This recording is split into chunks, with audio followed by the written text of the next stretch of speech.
This is Green Street, the Environmental Health Show, greenstreetnews.org, Patty and Doug Wood, and our worldwide team of experts. Welcome back. It took 50 years to build the Federal Environmental Protection Agency, the agency charged with protecting human health and the health of the world we live in by implementing and enforcing the laws that protect, among other things, the air we breathe, the water we drink, and the natural world we live in. But it has only taken the Trump administration a matter of months to eviscerate the agency, eliminating key programs and firing career scientists who have dedicated their lives to public service. Armed with instructions from business-friendly advocates who see EPA regulations on air and water as impediments to their profits, the current administration has taken a buzzsaw to one of our most important government agencies. Today on Green Street, we'll talk with Dr. Kyla Bennett, a former EPA scientist who is now assisting whistleblowers who are calling out corruption, deception, and outright criminal activity at state and federal agencies.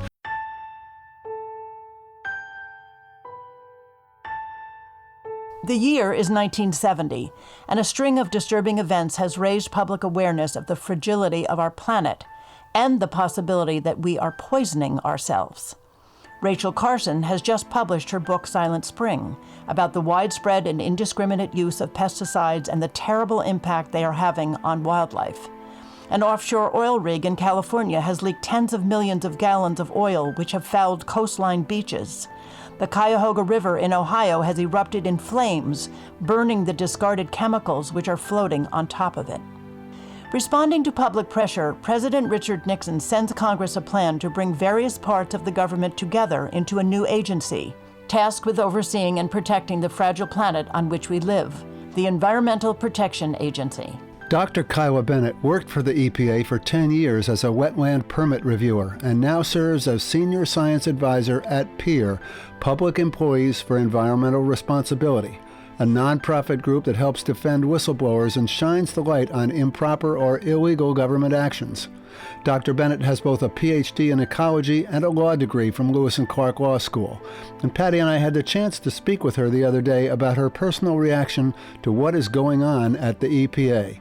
Here's our interview with Dr. Kyla Bennett. It's heartbreaking, really. You know, as a former EPA employee, I knew that the people who worked there did it because they cared about EPA's mission, which was protecting human health and the environment. Many of these people who work at EPA and other government agencies could make far more money working on the other side of the fence or for industry, but they don't.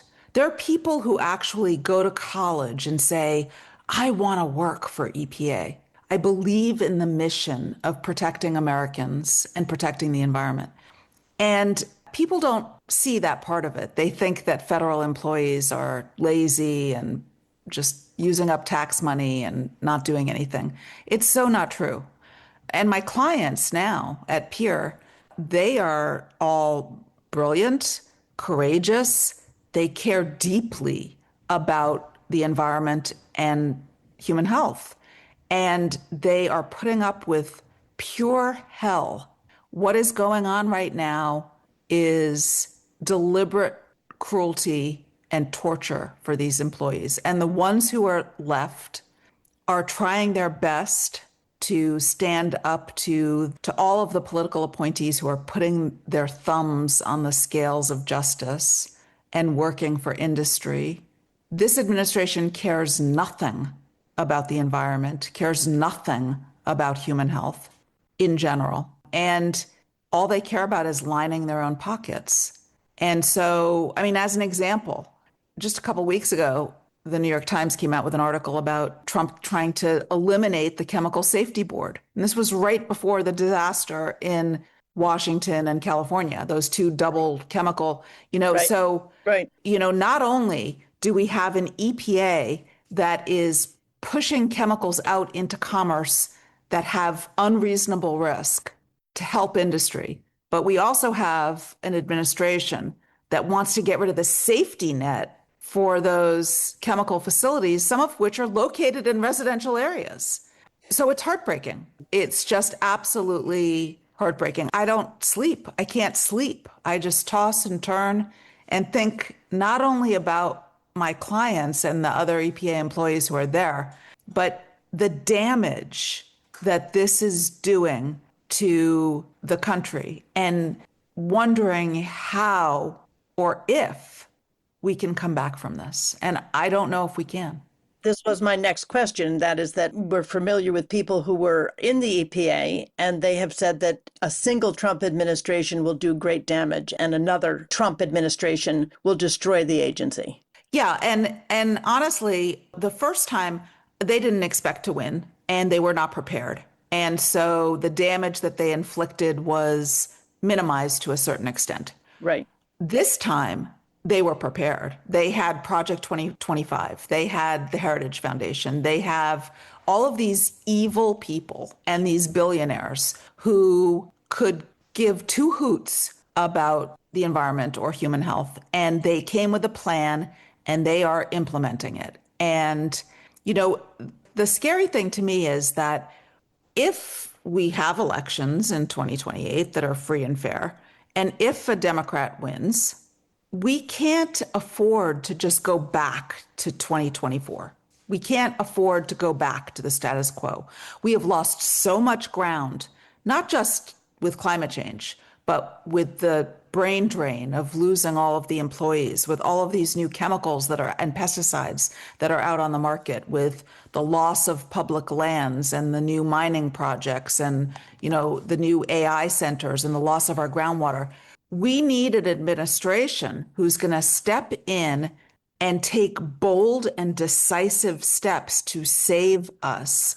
And I don't know a Democratic candidate that has that understanding and that vision.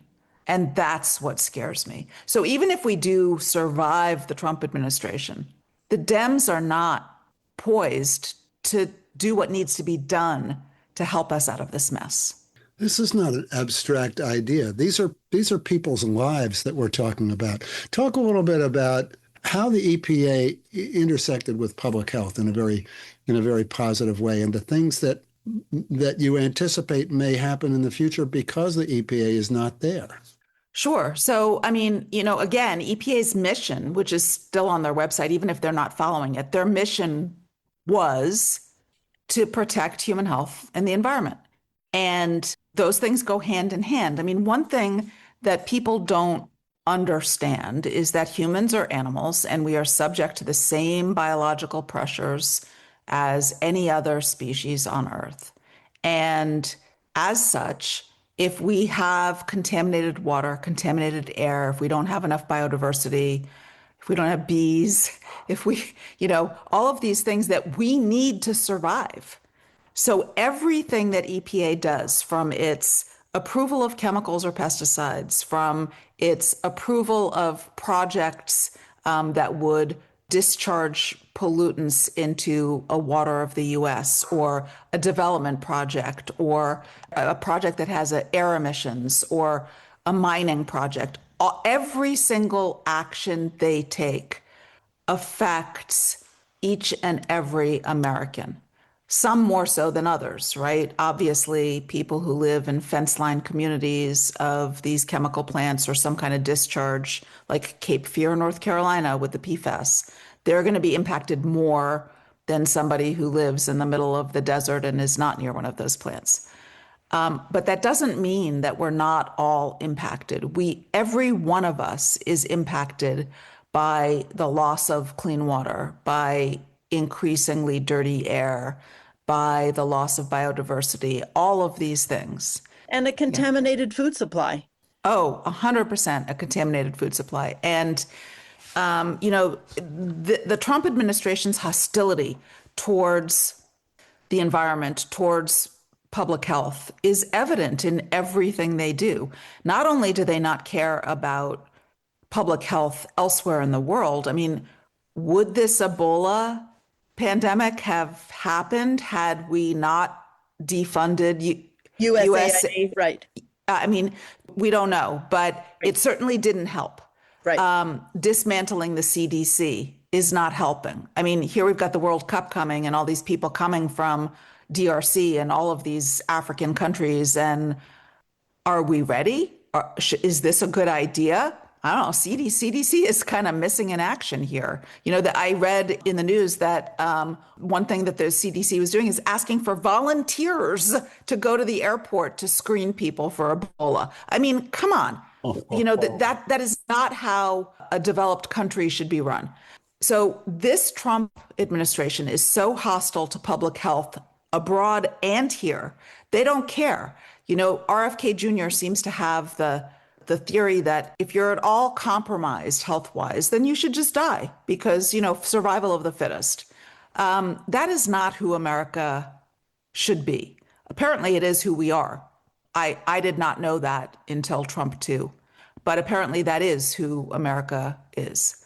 But yeah, we are all going to hurt from the contamination of our food supply, the contamination of our water, the contamination of our air, and the loss of biodiversity. I can't stress enough how it's not just climate change.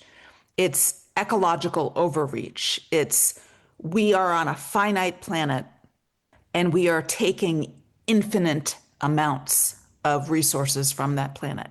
And that is not sustainable at all. Of course not. Yeah. And so we will fail as a species if something is not done and something is not done quickly. Can I just ask you to speak a little bit more about the loss of biodiversity for our audience? Everybody understands our air quality and our water quality and our food supply and so on, but the lack of biodiversity, how does that fit into this?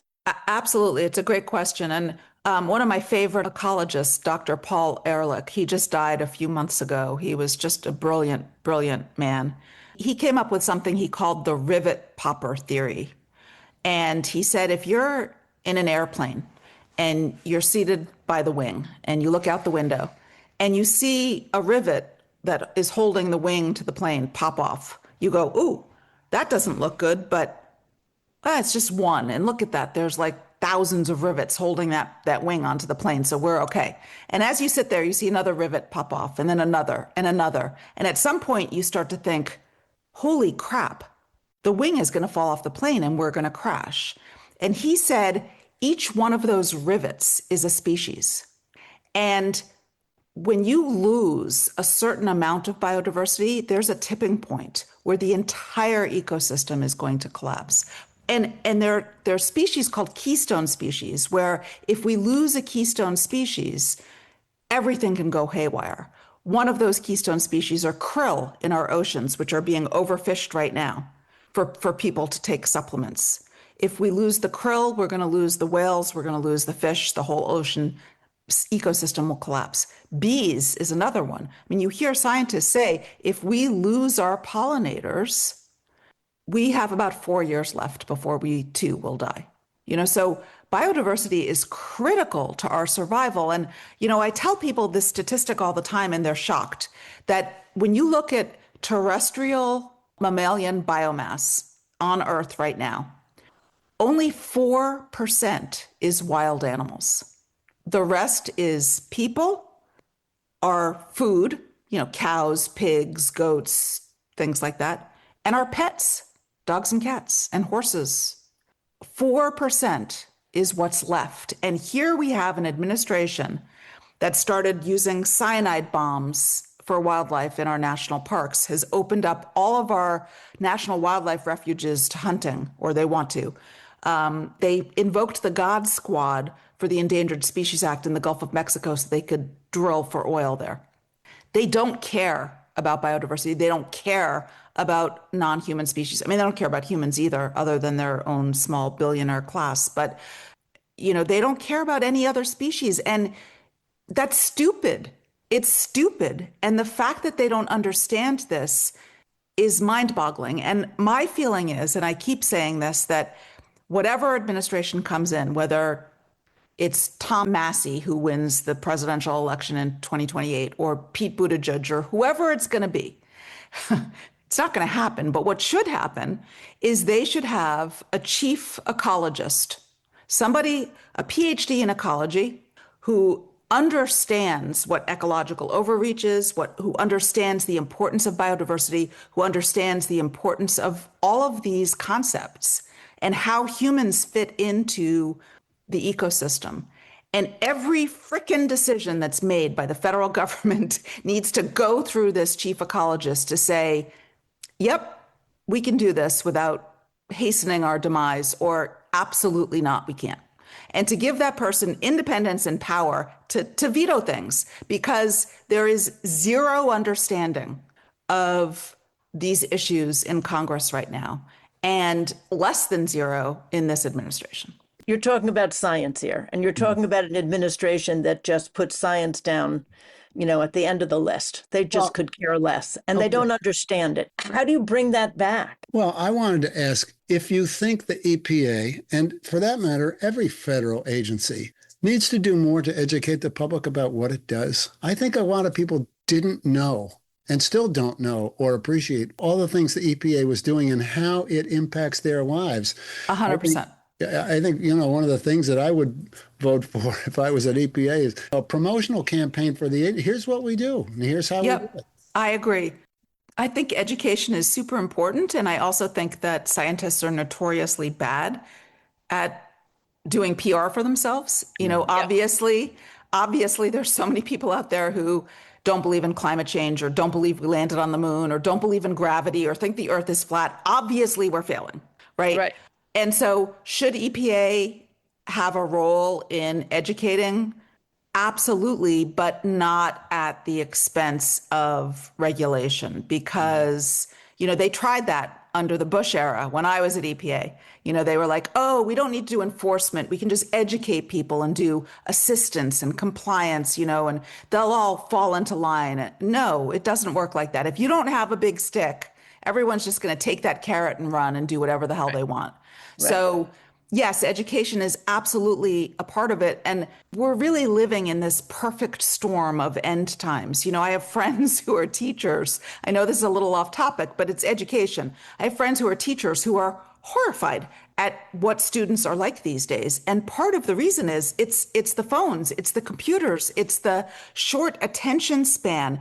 It's going from an air-conditioned house to an air-conditioned bus to an air-conditioned school, and then to an air-conditioned dance studio or whatever, and then back again. They don't open their windows. The kids are not going outside. They've lost that connection with nature. They're addicted to these 30-second TikTok videos or Instagram or Facebook or whatever it is. They don't read books anymore. They can't concentrate, and they don't understand their connection to the world.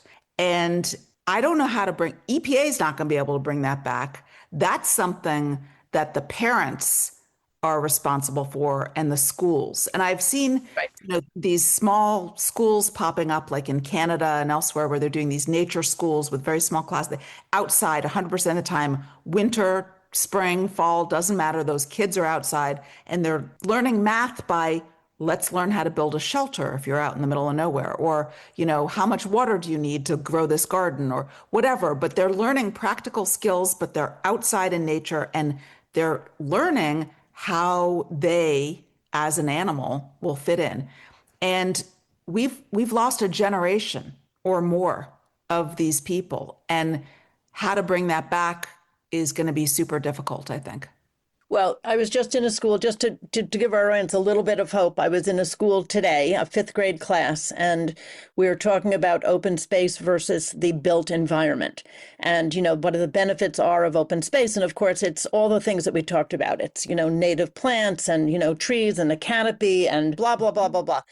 And so at the end of the class, this one girl said, we need a petition. We need a petition because they want to build this, they want to build this thing right out to the edge of the bay. We're right on the water here, and we need a petition. We're going to get everybody to sign this petition. And the teacher's like, let's go.